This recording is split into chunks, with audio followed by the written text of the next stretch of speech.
Muito bem, meus queridos irmãos, nós estamos iniciando hoje uma série sobre o início da verdadeira reforma. E eu gostaria que os irmãos abrissem comigo lá no livro de 2 Reis, capítulo 22, do verso 1 ao 10. Nós vamos expor esses 10 versículos nesta noite, nessa pequena série que nós vamos fazer sobre o início da verdadeira reforma. 2 Reis, capítulo 22, de 1 a 10, acompanhe a leitura que farei da palavra do Senhor. Tinha Josias 8 anos de idade, quando começou a reinar, e reinou 31 anos em Jerusalém. Sua mãe se chamava Gedida, e era filha de Adaías, de Boscate. Fez ele o que era reto perante o Senhor, andou em todo o caminho de Davi, seu pai, e não se desviou nem para a direita, nem para a esquerda. No 18º ano do seu reinado, o rei Josias mandou o escrivão Safã, filho de Azalias, filho de Mesulão, à casa do Senhor, dizendo: sobe a Ilquias, o sumo sacerdote, para que conte o dinheiro que se trouxe à casa do Senhor, o qual os guardas da porta ajuntaram do povo. Que o deem nas mãos dos que dirigem a obra e tenha a seu cargo a casa do Senhor, para que paguem aqueles que fazem a obra que há na casa do Senhor, para repararem os estragos da casa. Aos carpinteiros, aos edificadores e aos pedreiros, e comprem madeira e pedras lavradas, para repararem os estragos da casa. Porém, não se pediu conta do dinheiro que se lhes entregara nas mãos, porquanto procediam com fidelidade. Então disse o sumo sacerdote Ilquias ao escrivão Safã: achei o livro da lei na casa do Senhor. Ilquias entregou o livro a Safã, e este o leu. Então o escrivão Safã veio ter com o rei e lhe deu o relatório, dizendo: teus servos contaram o dinheiro que se achou na casa e o entregaram nas mãos dos que dirigem a obra e têm a seu cargo a casa do Senhor. Relatou mais o escrivão Safã ao rei, dizendo: o sacerdote Ilquias me entregou um livro, e Safã o leu diante do rei. Até aqui a palavra do nosso Senhor.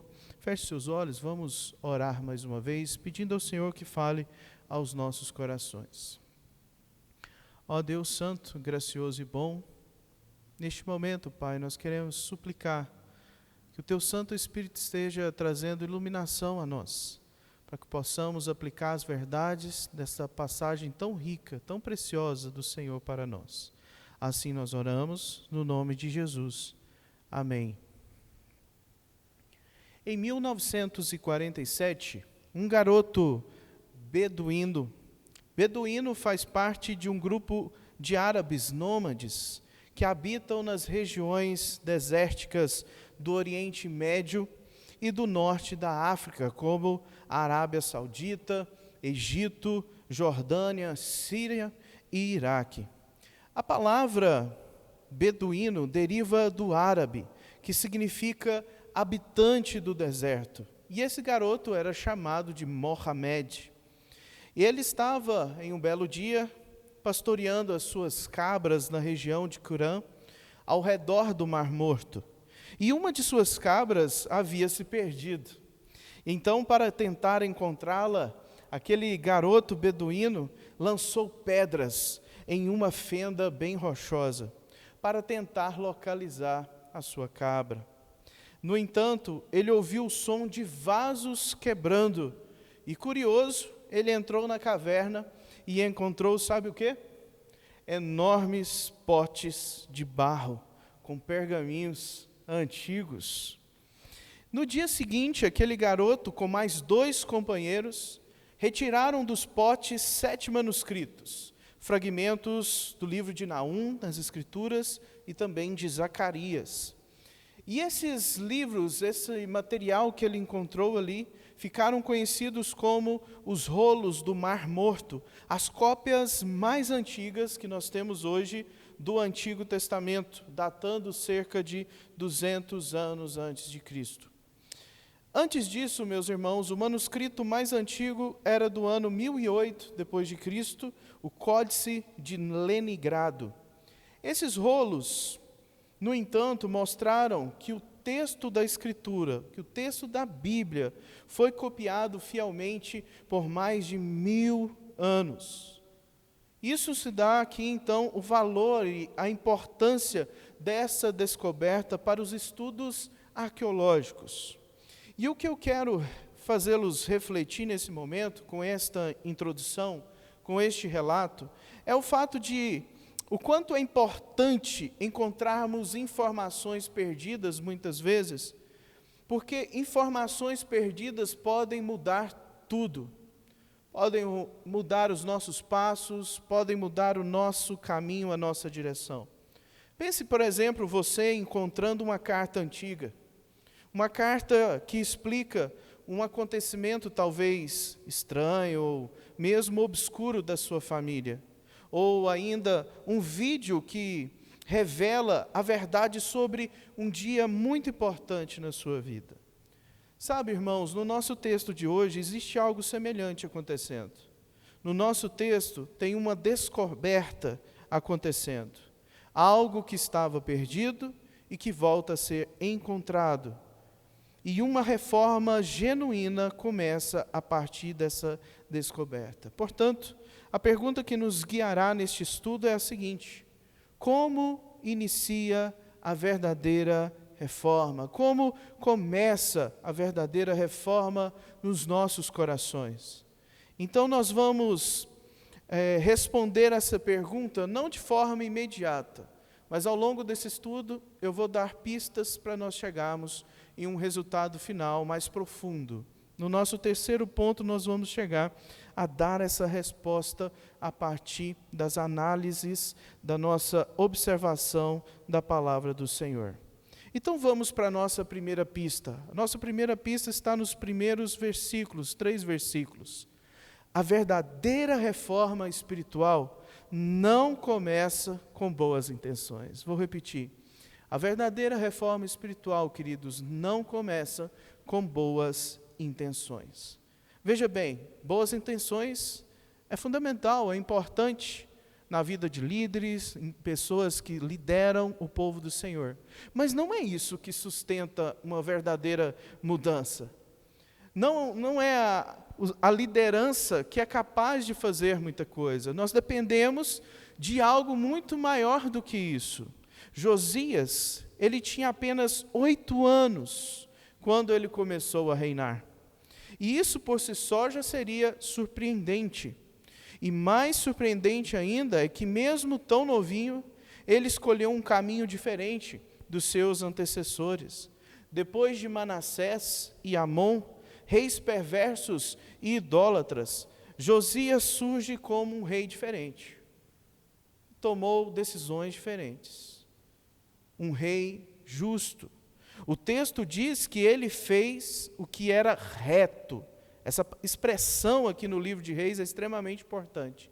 Josias fez o que era reto aos olhos do Senhor e não se desviou nem para a direita e nem para a esquerda.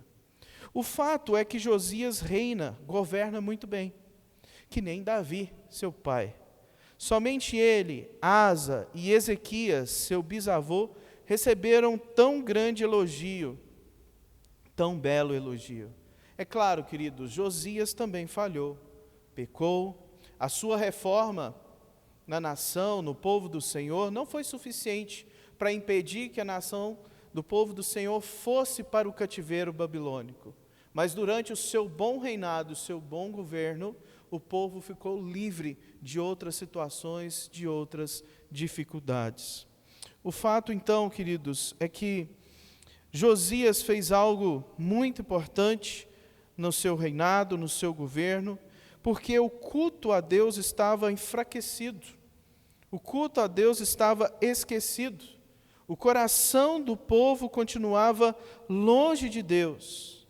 O rei menino, com certeza, teve bons mentores e guardiões, e tudo o que é dito sobre Josias nos 2 primeiros versos é algo extremamente positivo. E você pode estar conferindo aí comigo, não sei de onde você está ouvindo, mas você pode conferir aí nos 3 primeiros versos que você vê detalhes bem positivos acerca da vida de Josias. Inclusive, queridos, a menção à sua mãe, Gedida, é um bom sinal aqui no texto.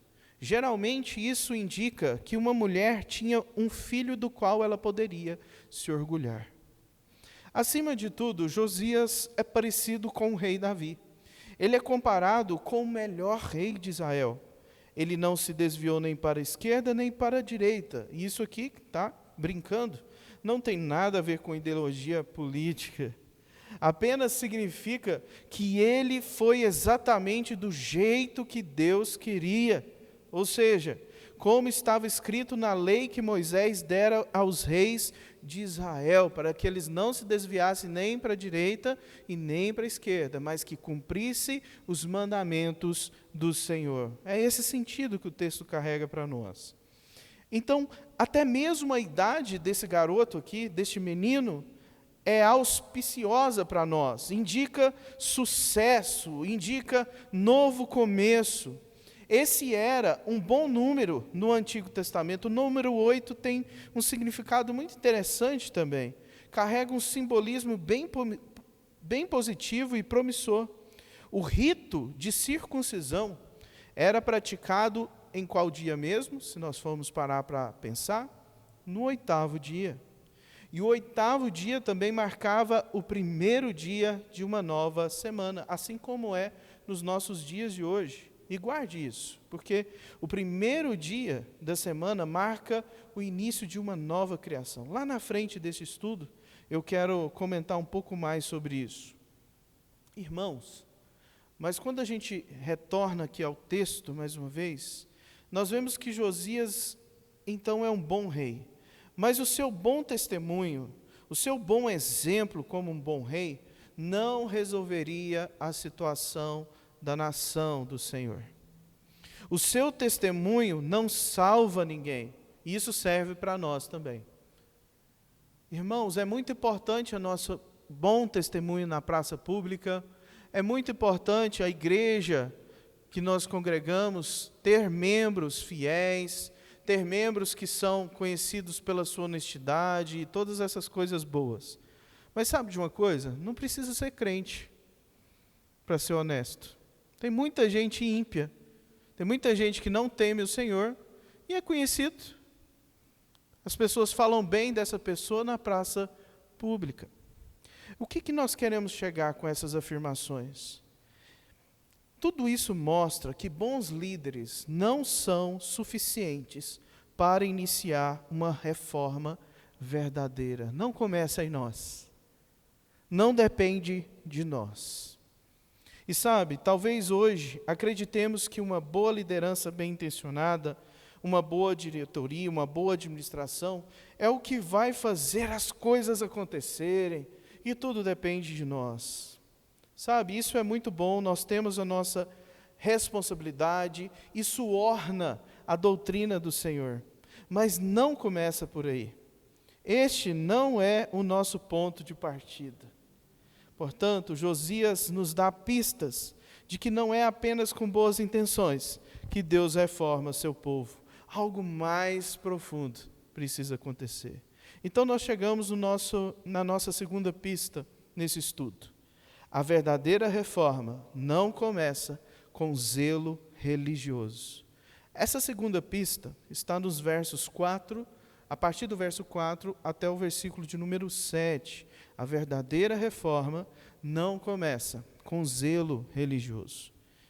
Perceba que a Bíblia, ela salta sobre a infância de Josias para nos dizer algo muito importante sobre ele.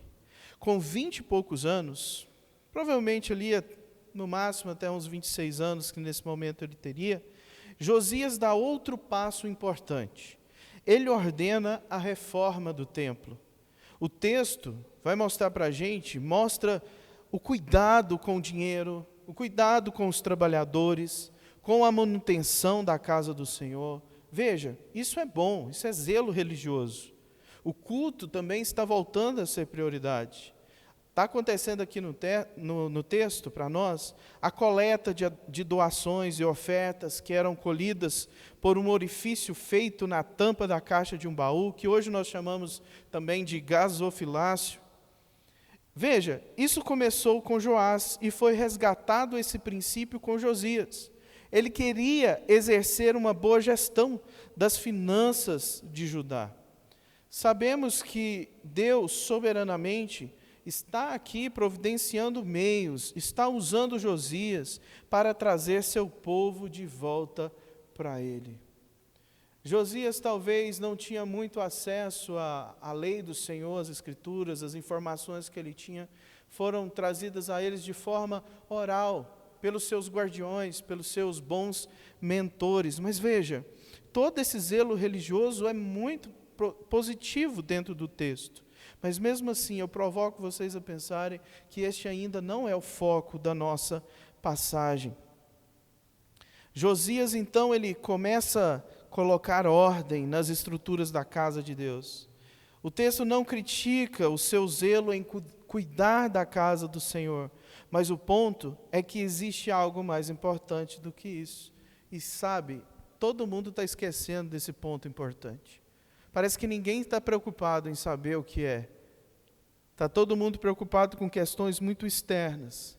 Estão esquecendo de algo profundamente essencial. E quando nós falamos de reforma genuína, meus irmãos, existem questões mais importantes do que estruturas feitas por nossas mãos. Havia um projeto anterior ao rei Manassés, um rei muito problemático na nação de Israel, que o templo deveria ser restaurado com frequência. Assim como uma casa precisa de tempos em tempos de manutenção. Mas o problema é que no período do rei Manassés, esta casa havia sido profanada, a casa do Senhor havia sido profanada com altares pagãos. Muitos reis tinham o costume de adorar falsos deuses de forma secreta, o que já é algo terrível. Mas isso, sabe, estava acontecendo dentro da casa do Senhor. E sabe quem fez isso? O louco do rei Manassés. Mas pela graça de Deus, pela misericórdia do Senhor, esse reinado passou, esse tempo passou. E então Josias, ele aqui, de forma diferente, ele está mudando essa estrutura, ele está restaurando com boa intenção, com zelo religioso, o culto ao Senhor. Por isso que ele manda que seu escrivão vá ao sumo sacerdote Ilquias para tratar de assuntos ligados à reforma. Às coletas, ao dinheiro, à carpintaria, aos estragos, às novas pinturas que precisam ser feitas. Veja, tudo isso aqui é joia, é coisa boa. De tempos em tempos também precisamos fazer isso na própria igreja do Senhor nos dias de hoje. Veja bem, Josias tem aqui uma boa preocupação administrativa. Inclusive, em capítulos anteriores de Reis, tanto no primeiro livro, no segundo, existem graves problemas com dinheiro mal administrado na casa do Senhor. Prioridades erradas, dinheiro que sumia, coisas que não ficavam transparentes. Mas veja, isso foi organizado no tempo de Josias. No tempo dele, isso não ia mais acontecer. Tudo estava funcionando em seu devido lugar.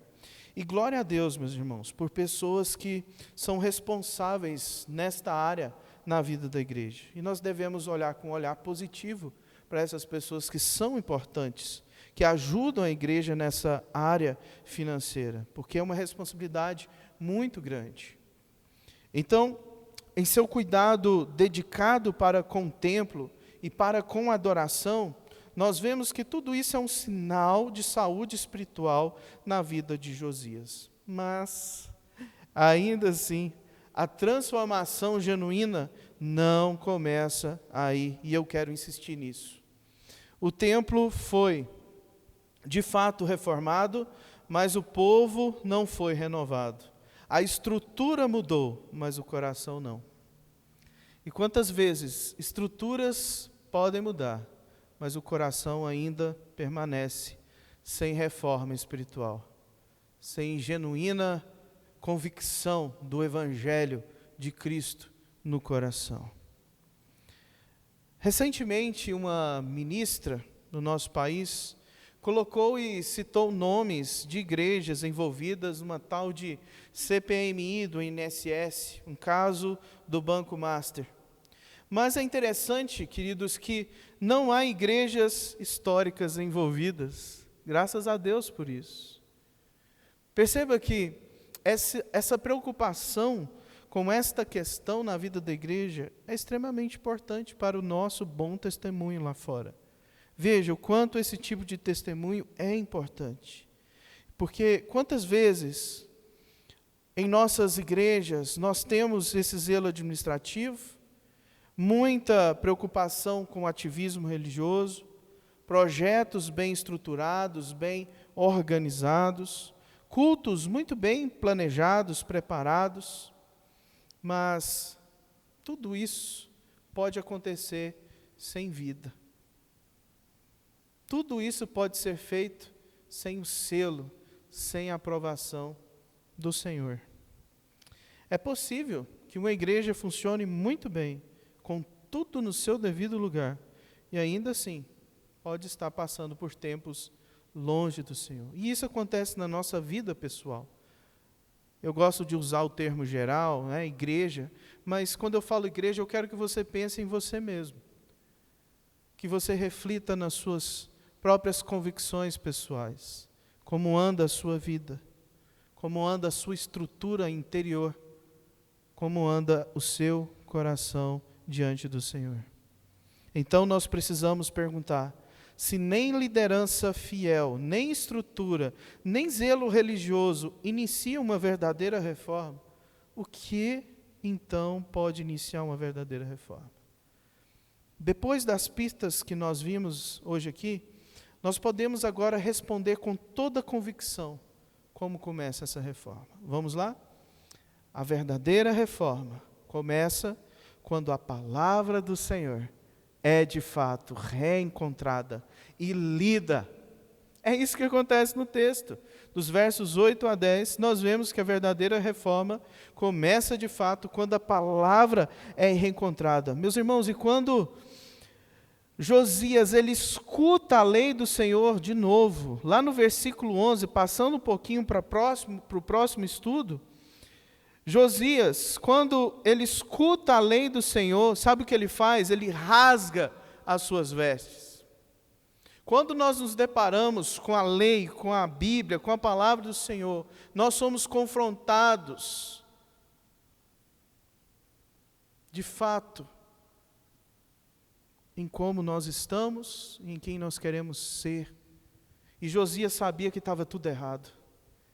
Josias aqui, quando leram para ele o livro da lei, ele percebeu que uma verdadeira reforma precisava ainda acontecer. Uma reforma muito superior do que todas as estruturas que ele estava lutando, queridos. Porque observe que no meio daquela reforma do templo, algo é encontrado. O sumo sacerdote Ilquias acha aquele belo livro da lei do Senhor. Ele entrega a Safã, que lê diante do rei. E este é o ponto de virada da passagem. Esta é a ideia central desse texto, queridos. O que estava perdido é reencontrado e tudo começa a mudar. Vejam só, coisas boas acontecem quando líderes piedosos como Josias capacitam o povo de Deus para fazer servirem ao Senhor, para que eles possam então servir ao Senhor. Na igreja de Cristo nós também delegamos, não podemos tentar fazer todas as coisas sozinhos. Mas o ponto é que em meio a tantas demandas, gente, a palavra de Deus não pode ficar esquecida no meio do povo do Senhor. Na passagem, vemos que a palavra de Deus estava abandonada. Talvez, irmãos, ninguém estava se perguntando onde estava o livro da lei. Já parou para pensar sobre isso nesse texto? Ninguém estava perguntando, tá bom, estamos fazendo essa reforma, mas e a lei? Mas e os mandamentos do Senhor? Onde está? Não temos mais em nossas mãos. Ninguém estava fazendo essa pergunta. Mas agora você consegue imaginar, no meio daquela obra, no meio daquela preocupação com estrutura, de repente algo foi encontrado. E quem já fez mudança, como eu, sabe o caos que é fazer uma mudança muitas vezes. E quando se faz mudanças, algumas coisas que também estavam perdidas acabam sendo encontradas, não é mesmo? Talvez um secador de cabelo, um relógio, e essas outras coisinhas que às vezes a gente acaba esquecendo.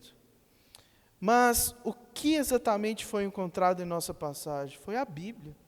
A Bíblia até aquele momento, né? Não todo o Antigo Testamento, não tinha toda essa estrutura que nós temos hoje, o cânon das Escrituras todo fechado. E alguns estudiosos vão sugerir que o que foi encontrado foi os 5 primeiros livros da Bíblia, o Pentateuco. Já outros sugerem que foi aquele trecho de Êxodo, capítulo 20, que tem os 10 mandamentos. Outros sugerem que seja Deuteronômio, e aqui é a minha posição, eu acredito que foi o livro de Deuteronômio que foi encontrado, a parte da lei onde ensina como aplicar a lei de Deus na vida comum dos homens. Mas o ponto, meus irmãos, é que a palavra de Deus aqui fica em desuso, e isso é motivo da causa e também consequência da apostasia que acontecia naqueles dias por lá. Sabe, meus irmãos, esta não é apenas a história de Josias, é também a história da Reforma Protestante, isso mesmo. Durante muitos séculos a Bíblia esteve também escondida, e me parece que as pessoas não estavam perguntando ou consultando ela como deveria. Durante séculos, ela esteve trancada em latim, fora do alcance do povo, até que Deus levantou homens para a glória dele, homens como Lutero, Calvino, Zwinglio, e a palavra então voltou ao centro do culto a Deus. A pregação voltou a ser exposta, voltou a ser algo essencial no meio do povo do Senhor e da vida cristã como um todo. Ou seja, o povo voltou a ouvir Deus falando. Como assim, então? Israel ficou um tempão sem a Bíblia, ninguém se importou em procurar, ninguém sentiu falta. Sabe, meus irmãos, é tristemente possível que o próprio povo do Senhor se esqueça da palavra do Senhor. É tristemente possível que o culto que oferecemos a Deus não seja mais direcionado pela própria palavra de Deus, que é a maneira que Deus quer que o seu culto seja organizado. E quantas vezes também em nossa casa já experimentamos ou já vivemos como se não houvesse Bíblia nenhuma? Talvez é só no domingo de manhã que você começa a procurar a sua Bíblia. E muitas vezes, às vezes a gente até esquece na própria igreja a nossa Bíblia. Não que tenha algum problema você esquecer alguma coisa na igreja, mas isso pode revelar algo triste na nossa vida, como o fato de que a Bíblia não é tão importante assim durante a nossa rotina diária. E em nosso contexto, não temos dificuldades hoje com a presença física da Bíblia, da palavra do Senhor, porque ela está aqui em várias traduções diferentes, com várias capas diferentes, ela sempre está presente, hoje nos nossos smartphones, mas pode acontecer que na prática, é como se ela estivesse desaparecido aos nossos olhos. Isso fica perceptível quando observamos práticas litúrgicas estranhas que são toleradas, incentivadas e aplaudidas, copiadas. Heresias que são ensinadas sutilmente e ninguém consegue perceber ou ninguém questiona. O pecado é exposto e ninguém disciplina, ninguém trata, empurra para debaixo do tapete e deixa acumular. Lideranças são ímpias e todo mundo as elogia. É possível que, nominalmente, muitos tenham vivido como se não houvesse a palavra do Senhor. É possível ainda que muitas igrejas sejam guiadas por muitos direcionamentos, por muitos métodos, fórmulas, humanismo, filosofias, pseudociências, secularismo, menos pela palavra de Deus. E quando aparece alguém com a Bíblia, pode até assustar. Quando alguém aparece condenando o pecado ou práticas estranhas, a gente assusta. Sabe, irmãos, ao olhar o texto novamente, Ilquias mostra para Safã, e ele lê e entende que isso aqui é muito sério. Porque a verdadeira reforma espiritual começa quando a palavra de Deus é reencontrada com temor e fé no coração. Quando ela volta a governar o culto, a vida, o coração, é aí que as coisas começam a mudar para a glória do Senhor nosso Deus. Mas sabe, só reencontrar a Bíblia por si só não basta. Quando Josias ouve a leitura, ele se desespera, ele percebe que precisa se arrepender, ele percebe o peso da lei de Deus, o juízo de Deus contra o pecado do povo e do seu próprio pecado. O livro mostra a verdade, e a verdade então o quebranta. Mas nós temos mais do que somente o livro da lei que aponta para o nosso pecado hoje. Nós vivemos uma realidade muito melhor do que do rei Josias naqueles dias. Sabe por quê? Hoje nós temos a revelação do Verbo que se fez carne. Jesus Cristo é a palavra viva. Jesus Cristo é o cumprimento da lei de Deus. A palavra encarnada que veio até nós com graça e verdade. Jesus Cristo é o profeta que nos revela Deus, o sacerdote que nos reconcilia com o Senhor, o rei que nos conduz à verdadeira justiça. Veja, não depende do nosso zelo religioso, não depende das nossas boas intenções, depende de algo, de alguém muito maior do que nós, depende de Cristo, fazendo morada, mudando o nosso entendimento, mudando nossa razão, as nossas emoções. É em Cristo que nós devemos nos apegar, devemos nos agarrar em Cristo, meus irmãos. Lembra que lá no início eu pedi para você guardar comigo o número 8, que representa o primeiro dia da semana? Sabe quem ressuscitou dos mortos nesse dia? No domingo, onde nós hoje cultuamos ao Senhor, o nosso Senhor Jesus Cristo. Se o sétimo dia, meus irmãos, representa o descanso da criação, o oitavo dia marca a obra completa da redenção na ressurreição do nosso Senhor Jesus Cristo.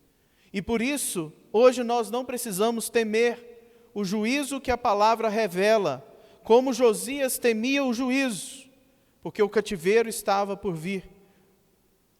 Mas nós, porque Cristo já recebeu esse juízo em nosso lugar, nós podemos de fato descansar, respirar, nos arrepender sim dos nossos pecados, mudar a nossa conduta, a nossa postura, mas não termina assim.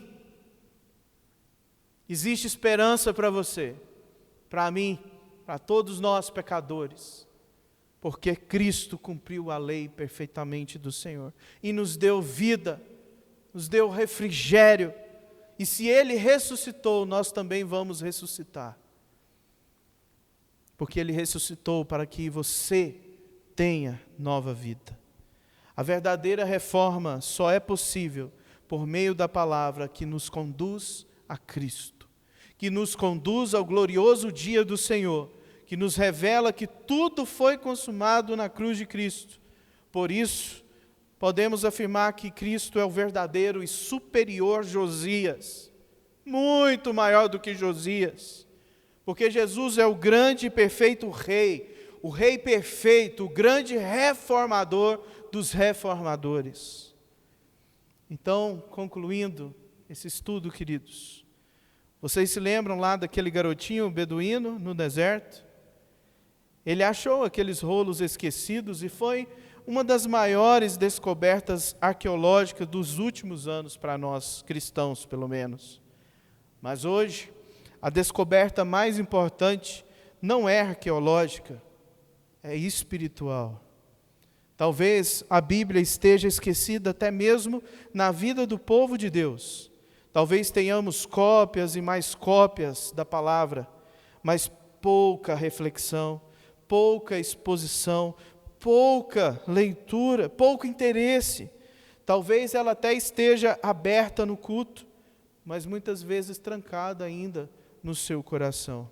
Mas hoje, Deus te chama para reencontrar este livro, meu irmão, para que você possa ler este livro mais uma vez, ouvir as Escrituras mais uma vez, a se submeter ao Cristo revelado nas Escrituras mais uma vez, porque este livro não é só um espelho que revela as suas falhas, ele é também a janela que mostra a solução para você, e a solução é Jesus Cristo, o justo.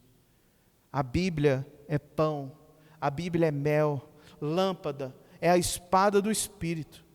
Mas sabe, a Bíblia vai te ferir, mas ela também vai te sarar com o Evangelho da salvação. Que possamos então reencontrar a palavra de Deus, porque essa é a vontade dele para as nossas vidas, para que sempre tenhamos uma verdadeira reforma no nosso coração. Amém? Assim eu convido você para que ore comigo mais uma vez, e dessa maneira estaremos encerrando a nossa reflexão. Ó Deus, nós, ao lermos a Tua palavra, nós reconhecemos quem o Senhor é e também aprendemos a nossa real condição. Sabemos que somos tão falhos, Senhor. Temos boas intenções, temos muitas vezes zelo religioso, mas sabemos que não é nada disso que pode mudar as nossas vidas. Sabemos que é o Cristo revelado nas Escrituras que pode de fato transformar a nossa história, que pode nos colocar no trilho correto, que pode nos colocar no caminho correto. Essa é a minha oração nesta noite. E peço, Senhor, para todos aqueles que escutam essa palavra, que o Senhor possa trazer essa bela reflexão, entender que sem o Senhor nada podemos fazer e que precisamos da Tua palavra, Senhor, para que uma real mudança possa acontecer em nossa vida. Assim nós oramos no nome de Cristo Jesus, aquele que venceu. Amém. Amém.